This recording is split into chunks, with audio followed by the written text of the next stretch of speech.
finally, Serious and Silliness subscribers, I finally found a therapist that would talk to me about the Kevin Samuels talking points. It took me a while, but I did it.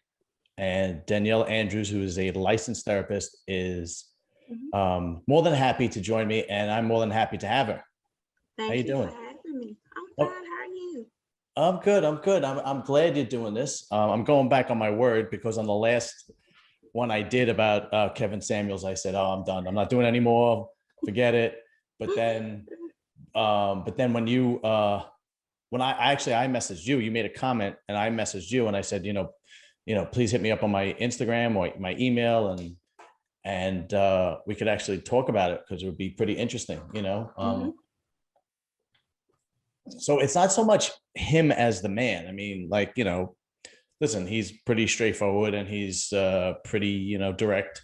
And that's more about how you speak to a guy. Guys are used to that. Girls aren't used to that, but that's not him as a person. That's not really what I wanted to discuss. I wanted to discuss the actual points that he makes, his talking points, and if they're valid or not. And I think 98% of what he says is valid, honestly. What about you? What do you think? I agree. I think because it is coming, just being honest, because it is coming from a Black man and a strong, opinionated Black man. I think that's why it is a lot of pushback. And also, it's something as women we haven't heard before, because what has been pushed is we need to be independent. We can do it on our own. And so here comes this man saying, yeah, lady, but you can't. And this is why you're getting what you're getting. So it's just a new perspective from what we're used to and what we've been taught. Yes. Yeah, I agree. But I'm going to clear things up really quick. Actually, let me backtrack a little bit because I'm getting ahead of myself. Why don't you give us a little bit of background about who you are? Okay, again, my name is Danielle Andrews. I am a licensed therapist. My credential actually is I am a licensed clinical social worker. So pretty much in a nutshell, that just means I can diagnose individuals with depression, anxiety, personality disorders, and all those things. So people come to me for like trauma, depression. I work with kids. It just really depends, but mainly I work with adults. And what seems to be most of my clients really is the issue around like men and like low self-esteem. It doesn't sound like a fun job. I enjoy it. I really do. I'm a little bit different how I practice. So, because my clients know I do not do feelings. I just don't, to me, they don't get you anywhere. It doesn't mean they're not valid. It just means I'm not going to base my decisions off how I feel because it changes so much. I'm going to stick to the facts. So we have to break that down. So again, it's about changing the way you think because we're taught, tell me how you feel this, feel that, but where have your feelings got you so far? Probably in a lot of trouble. Yeah. You see what I'm saying? Right, so it's different. But what I love about what I do is when my clients have that aha moment and they say, you know what, Miss Andrews, thank you so much because I never would have thought this way had I not come to you. So that's why I push therapy because it's very, very important and it's really, really needed. And just kind of tie this back into the topic, a lot of when these women call into his show and just in general, they come from pain. Sometimes you can see it in their face. Sometimes you can hear it in their voice. But a lot of it is coming from pain, whether it is pain from a previous relationship with the man or the father wasn't in the household or something dealing with the mother, but it's coming from pain. And as I always say, hurt people hurt people. Oh, okay. Yeah. I agree. But you are definitely an expert. And what I mean by it doesn't sound like a fun job is it's got to be a little bit depressing, but it's got to, I'm sure it's fulfilling when you help somebody, like you said, when they say, Miss Andrews, thank you for all your help, and you can tell your expertise and your techniques as a therapist, work, and it's probably very fulfilling. Another thing that I want to say is, obviously, Kevin Samuels is, we're not going to stay on this topic. I just want to state the obvious. because one of the other Kevin Samuels videos I did, they kind of called me out in the comment section saying, but you're white. This isn't a white person problem. This isn't a white community problem. And the truth of the matter is, it is. And the entitled women and the not accountable and the divorce rate and the disrespect for men, it's across the board. As far as I'm concerned, some cultures and some communities might be a little bit more than others, but it's pretty much across the board.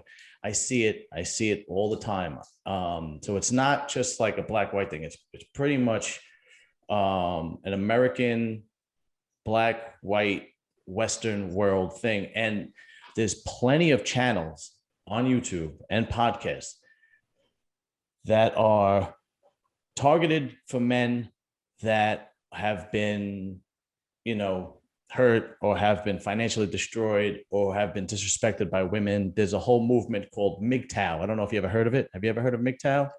No. So MGTOW, it's not a movement. It's more like basically a philosophy. And what it means is men going their own way. And there are these guys, and they're like basically saying, you know what? These women today, they're too much trouble. They're entitled. They're not accountable. You get divorced, they take everything. So I want nothing to do with them anymore. And to me, that's too extreme, but there's a lot of channels and a lot of podcasts and a lot of people. And I kind of get it. I saw firsthand I'm the youngest of three boys.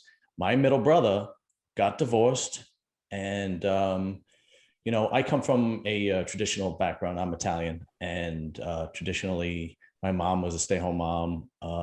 My aunts were stay-home mom. My cousins, my sister-in-law, my one sister-in-law owns a hair salon. But my brother's ex-wife was a stay-home mom, and my brother was a contractor. And I'm not saying this because it's my brother. I have not met anyone that works harder than him.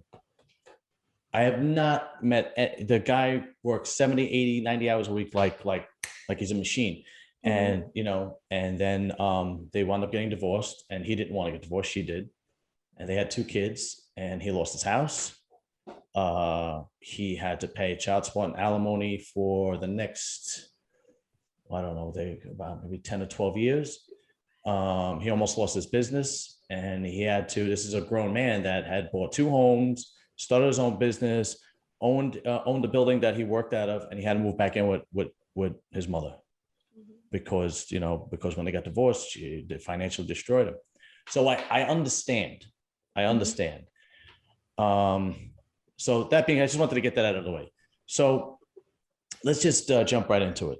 You and I discussed last week Kevin Samuels' major talking points.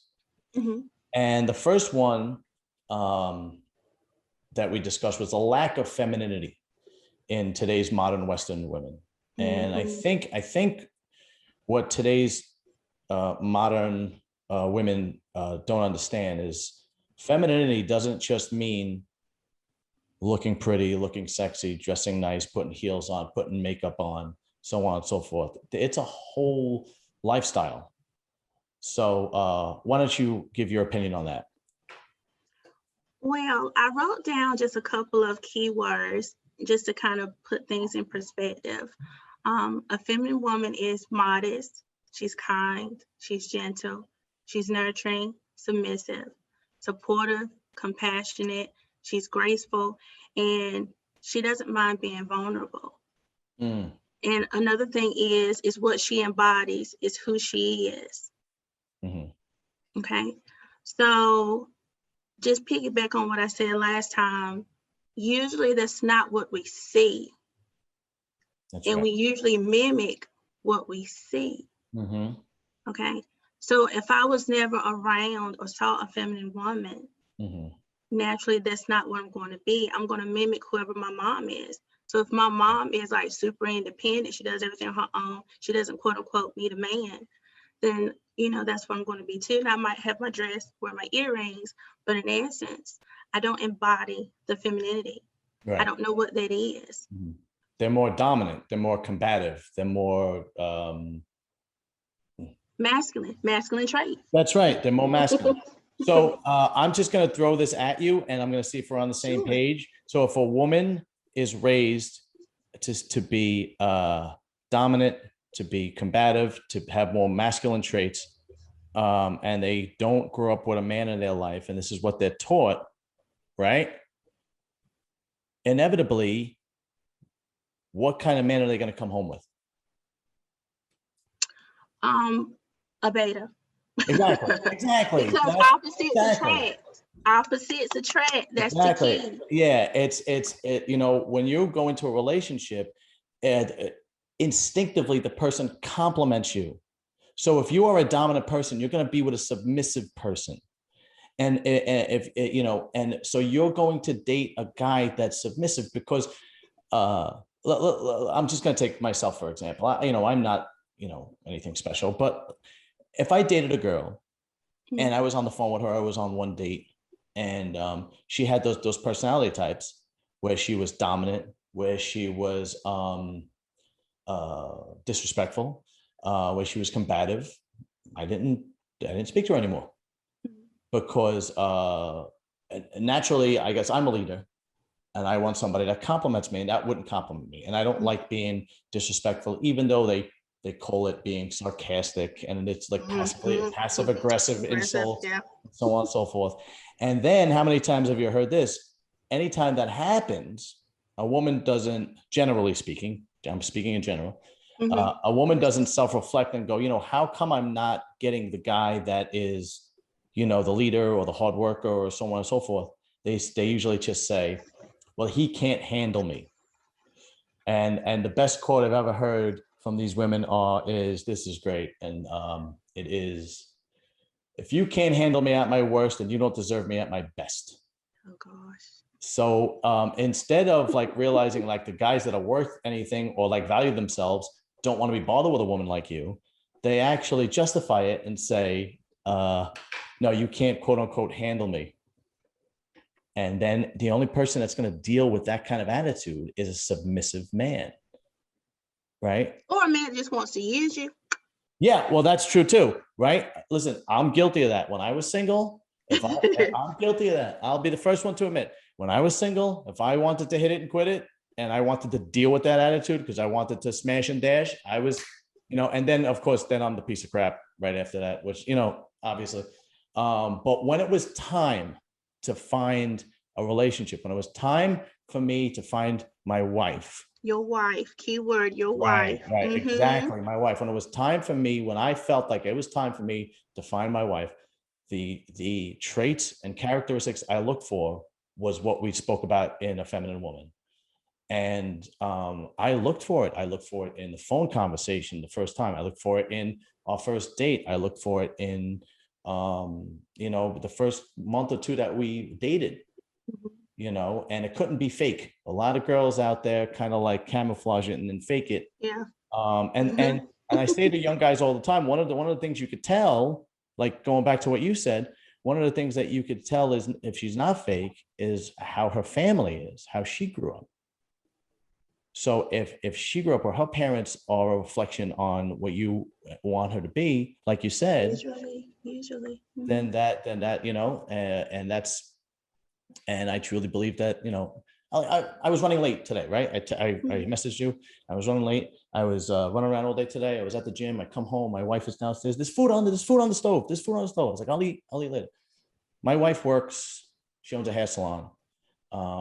She did not own the hair salon before I met her. I didn't care what she did for a living because her traits and her characteristics were what I valued in a woman. She opened up her business after we got married, but she still has those feminine traits.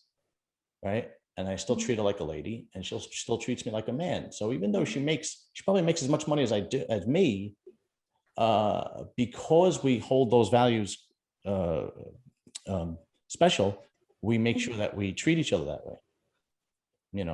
Okay. So anything else you want to say about femininity, or we go right on to the next one? You had said something about what if you can't have me at my best. What did you say? If you can't have me at my worst, you can't have me at my best. It is a great dating profile quote that women put in. Okay. And it is, if you can't handle me at my worst, then you don't deserve me at my best.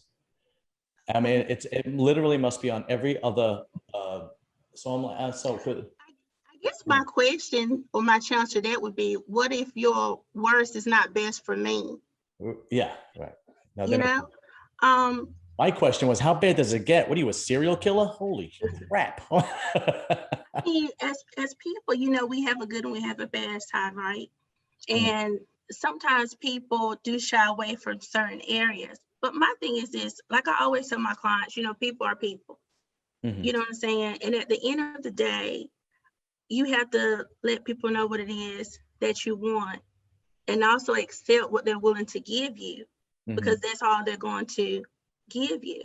Right. And as a woman, and again, I put quotes around this stuff because just because you're a female and you're an adult, that doesn't mean you're a woman. Yes, 100%. You see what I'm saying? So we have 55, 35, whatever adults, but they're not women.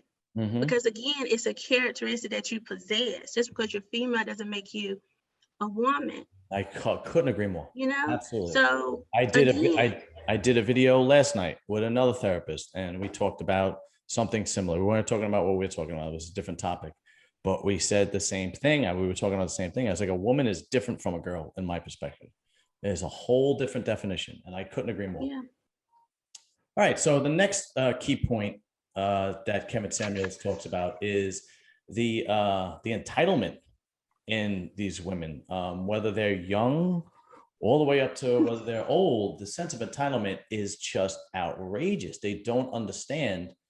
I mean, their idea of what they deserve is mind-boggling. I mean, it's unbelievable.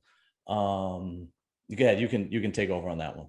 Well, I mean, we always want to shoot for the stars. Yeah. But like I told you before, to me, a lot of these women that call in, this is just me, I don't believe a lot of what they say, especially when they say they make this much money, and they may. And if so, you know, kudos, that's great. But at the end of the day, if you wanted a husband, you want a provider, that doesn't necessarily mean he has to make all that money or just as much as you. That's right. So to me, what you're really saying is you want a man to supply your lifestyle. Because if you was truly looking for a husband, a provider, you wouldn't mind if he was like a school teacher or an electrician or something like that. And I also feel like it's about the titles too, because I know a contractor that makes, you know, hundreds of thousands of dollars. Right. But if he was if you had to pick between a contractor and a doctor, you're probably going to pick the doctor, because the title holds a certain value. You see what I'm saying? Yes. So I think it's more of a mentality that kind of needs to change, because we look down on people. And I think that's what the issue is, because now the value is money. And I don't think there's anything wrong with if you're a woman and you make $100,000 and you want a man to make that much money, because you do too. But at the end of the day, if I'm looking for a husband, and he's going to take care of me, we're going to raise our family together, he's going to be everything that I need him to be. Why should it be a deal breaker if he doesn't make as much money as I do? And I think that's what Kevin is trying to get them to see, but it's like they stop at the money component. And then when he's like, okay, let me challenge you a little bit. Okay, you want a man that's what, top 15, 10%. Okay, he wants you to be fit, cooperative, and feminine. Right. And they just get X'd out, then. So, because what they don't get is this, and it's very simple. If you feel like you deserve the best of the best, shouldn't this man who can afford, literally, shouldn't he be able to get the best of the best? That's right. Yes. So are you the very best? Yeah, and they're not. So I think that's what gets missed. You know, it's not equal when it comes to a man or woman. I don't care what they say. It's just not. Yeah. So if I was a man and I wanted the most beautiful woman in the world, I'm gonna get her. Yeah, if I can get her. If I have the capability, if I look, there's a reason why men that are extraordinarily wealthy and famous have beautiful women. because they could afford to have that, right? Right. When you get to that point, you don't need to look for, if you're making $10 million a year, if you're making, $20 million a year, you could afford a nanny, you could afford a cook, you could afford so on and so forth. But if you're making $250,000, $300,000 a year, Mm-hmm. you still need that wife to be a feminine. You still might need that wife to be a good mom and a good partner, and have those feminine qualities and make you look good, because your girl is a reflection of what you are. Your wife is a reflection of what you are. You're not going to pay a nanny, $1,000 a week. If you're making $300,000 a year, especially if you want children and so on and so forth. You hit on something though. You don't believe a lot of things that they say, and I agree. I go as far as, I don't believe that they wouldn't date a guy who is an electrician or a school teacher. I don't believe that at all. I think personally, and I think this is what I think, because Kevin Samuels is a man, and so am I, because I can understand that. When a man says something, you take it literally, and that means something. Because when men are working together, or when men are whatever, doing a hobby together, when they have to discuss something, the dialogue has to be literal, okay? Because they have to get the job done, or whatever the case may be. And I think that comes from an evolutionary standpoint, right? Primitive man would hunt, and if you didn't listen to exactly what I had to say, you would get killed, right? Anyway, that being said, women generally talk to bond with one another. The content doesn't really mean much. It's feelings. Yes, it's feelings. Everything's feelings. I have had, every once in a while, my wife has her girlfriends come over on the weekend or during the week, and they open a bottle of wine, and they're just talking. And I'll hear the conversation. What I do is, usually I'm very nice. I'll go downstairs and I'll say hello. I might talk to them for 5 or 10 minutes, and then I leave them alone, because I know I'm going to change the whole dynamic if I hang out, right? They want their girl time. So I let them have their girl time, whatever. And I hear their conversations, and they just talk to talk. That's it. I mean, I am a fitness junkie. You could tell by my trophies behind me. I used to compete. And of course, what does every girl talk about? They want to get in shape. They want to get in shape. They want to get in shape. They want to get in shape. Of course, they don't actually do anything about it, right? So one time I actually was they were talking, and my man brain said to my wife's friend, they were talking about getting in shape and dieting and whatnot. My man brain said to my wife's friend, so-and-so, if you ever need any help, just let me know. I can help you with whatever you need to know. And then she said, oh, well, what do you recommend? And I said, blah, blah, blah, blah. And she said, I tried that. It didn't work for me. So what she wanted me to say was, oh, well, in that case, but I said, well, if it didn't work for you, you're probably doing something wrong. And then the daggers came out. Right? Yeah. And that was one of the first times I realized, how dare you challenge me? She just wanted to talk. She really doesn't want to lose any weight. She just wants to talk about losing weight. So when these girls come on and they talk about, I want a man that makes this much money, and I want a man that be over 6 foot tall, and I want a man, the three sixes, right? The 6 figures, 6 foot and 6 inches, right? That's right. Those are the minimum requirements. I think that's just talking to talk. I really do.